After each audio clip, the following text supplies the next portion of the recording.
Is Pat Surtain II the best cornerback in the NFL? Is that something he even cares about? We'll break it down as Broncos OTAs are rolling, and so are we. Welcome into the studio. Hi, Phil Milani alongside Sidney Jones, the Hall of Famer Steve Atwater, and Eric Dalala. Steve, let's get into it here. Surtain, coming off a first-team All-Pro, Pro Bowler. What can he do to take the next step? Is there a next step for him? I think there's always a next step, especially in the offseason. Everybody's working to come back and have an even better year than they had before. They go back and look at film from the previous year and say, man, I could have gotten that play. If I'd have got my eyes around a little bit quicker, I could have got an interception. And they try to improve those things over the offseason. And I also think, hey, Surtain up against the Raiders had a little bit of a tough game there. I would say that's really the only matchup that he has a few problems with. Devontae Adams is real. Oh, yeah, he's probably one of the best receivers in the league, if not the best receiver in the league right now. But I think that Pat Surtain has that date on his calendar where he's like, I'm going to show what I can do. We won't have to wait long, right? Week one. Week one, yeah. And Pat's even talked about that the past week or so during OTAs, that he's working on the little details, the little nuances to up his game a little bit more and to perfect his craft more so. I mean, I think when you look at Pat, there's one way of looking at it where, hey, can he be Defensive Player of the Year? Can he get more interceptions if this team plays a little bit more zone defense? Can he take advantage of those opportunities and really be kind of a game-changing player for the Broncos? So that's one way, but the way I look at it is just, can he do the same thing again? Because it's one thing to go out and have one really good season and have one first-team All-Pro on your resume. It's another to do it in consecutive years and continue to stack those and show that year after year after year, you're a top cornerback in this game. That's how you get your name mentioned among the all-time greats. And, I mean, we've seen that. I think Pat certainly has the talent to be that type of guy. Now he's got to go out there and do it. Yeah, well, Sean Payton, he mentioned about his physical skills, his mental skills.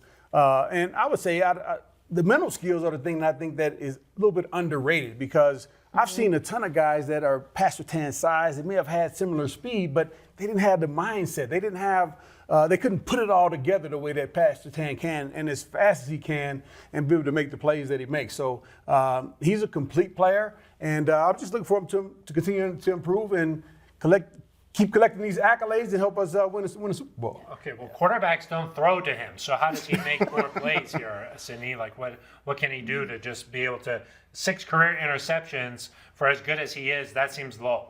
Yeah, it does, and it's because quarterbacks don't throw his way. And he talked about that in the press conference last week during OTAs, and he said, kind of going back to what I said, he's working on those little details, the little nuances to up his game and to fix some of those techniques, and he's going to look to, strip the ball more and find ways to help the defense in any way he can outside of interceptions, because while those are really important, they're not everything. I mean, listen, if the Broncos are winning football games and he's on their best receiver, they're going to have to throw his way. Yeah. I mean, it's not just about Pat Surtain. It's a complementary game.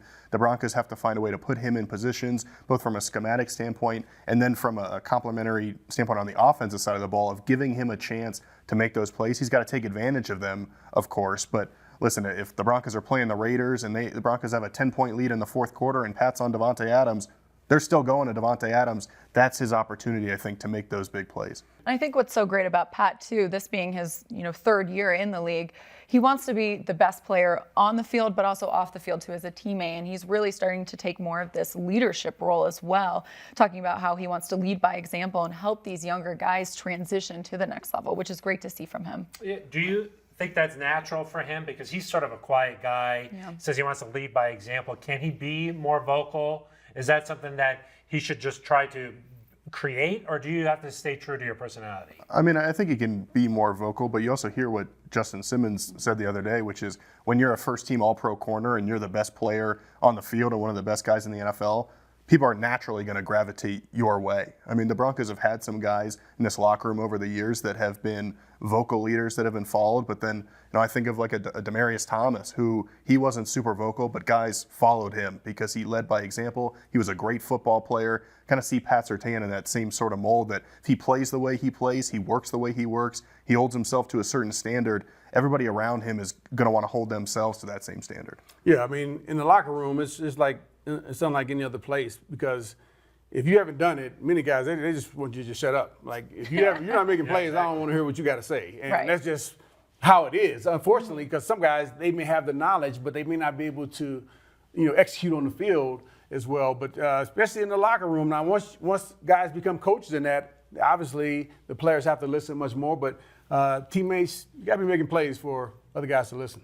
You guys talk about the schematics for next season. Here's what Surtain had to say about his new defensive coordinator, Vance Joseph. Yeah, Vance, he's brought a lot of, different type of schemes towards our defense, a lot of packages. And, he's a guy that's confident in our ability. He puts plays out there that, helps us make plays in a way. So, when you have a guy like that that's confident in us and confident, in his play calling, it sets us up for success. All right, so let's answer the question we started with here. Is Surtain the best cornerback in the league? Yes. Yes. I mean, he doesn't have the flashy plays that a Sauce Gardner has. And listen, Sauce plays in New York. They were kind of this buzzworthy team last year. You talk about a Jalen Ramsey, who's been in this league a long time and has played at a really high level. Darius Slay obviously makes a lot of big plays, but just consistently week in and week out, being a guy that is making a quarterback and an offensive coordinator ignore the entire other half of the field, and he's doing it in year 2, and for a team that a lot of the time was behind in these games. You put all that together, Pat Surtain, I think last year was arguably the best corner in the league, and going forward, I don't know how you pick anybody above him if you're picking a corner to build around. Yeah, and when I came out, Deion Sanders, he was drafted the same draft as me, and he was like the best athlete I'd ever seen in my life. And Pat Surtain reminds me a lot of Deion Sanders. Wow. Now, obviously, Deion, people tried to throw at him, and he would just shut them down. I mean, he would bait quarterbacks into throwing passes, and he would catch up and intercept the passes.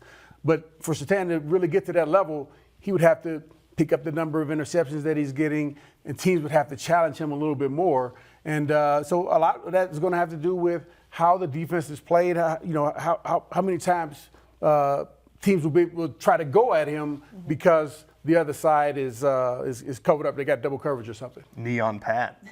Hey, Let's see some of the style, too. Let's see. On the field's one thing. Off the field, Coach Prime now, he's a whole different ballgame. Right? that's right. I mean, these guys said it best, and we may be biased because we see him every single day, but I mean, Justin Simmons said that as well. He sees him day in and day out, and he agrees that Pat is one of the best in the league. And the best thing about him probably is that he doesn't even care about this. Yeah. He says, hey, I'll just go out there and do the work and let the play speak for itself. So that's our look at Pat Surtain II. For Eric Galala, the Hall of Famer, Steve Atwater, Sidney Jones. I'm Phil Maloney.